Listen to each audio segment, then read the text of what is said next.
1984 by George Orwell. It was a bright cold day in April, and the clocks were striking 13. Winston Smith, his chin nuzzled into his breast in an effort to escape the vile wind, slipped quickly through the glass doors of Victory mansions, though not quickly enough to prevent a swirl of gritty dust from entering along with him. The hallway smelt of boiled cabbage and old rag mats. At one end of it, a coloured poster, too large for indoor display, had been tacked to the wall. It depicted simply an enormous face, more than a metre wide, the face of a man of about 45, with a heavy black moustache and ruggedly handsome features. Winston made for the stairs. It was no use trying the lift.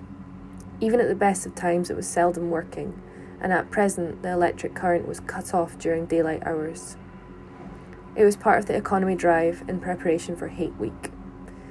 The flat was 7 flights up, and Winston, who was 39 and had a varicose ulcer above his right ankle, went slowly, resting several times on the way. On each landing, opposite the lift shaft, the poster with an enormous face gazed from the wall. It was one of those pictures which are so contrived that the eyes following you about when they move. "Big Brother is watching you," the caption beneath it ran. Inside the flat, a fruity voice was reading out a list of figures which had something to do with the production of pig iron. The voice came from an oblong metal plaque, like a dulled mirror, which formed part of the surface of the right-hand wall. Winston turned a switch, and the voice sank somewhat, though the words were still distinguishable. The instrument, the telescreen it was called, could be dimmed, but there was no way of shutting it off completely. He moved over to the window, a smallish, frail figure, the meagreness of his body merely emphasised by the blue overalls which were the uniform of the party.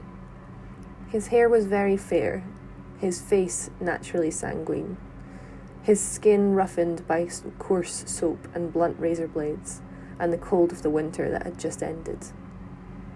Outside, even through the shut window pane, the world looked cold. Down in the street, little eddies of wind were whirling dust and torn paper into spirals, and though the sun was shining and the sky a harsh blue, there seemed to be no colour in anything except the posters that were plastered everywhere. The black mustachioed face gazed down from every commanding corner. There was one on the house front immediately opposite. "Big Brother is watching you," the caption said, while the dark eyes looked deep into Winston's own. Down at street level, another poster, torn at one corner, flapped fitfully in the wind, alternately covering and uncovering the single word, Ingsoc. In the far distance, a helicopter skimmed down between the roofs, hovered for an instant like a blue bottle, and darted away again with a curving flight. It was the police patrol, snooping into people's windows. The patrols did not matter, however. Only the thought police mattered.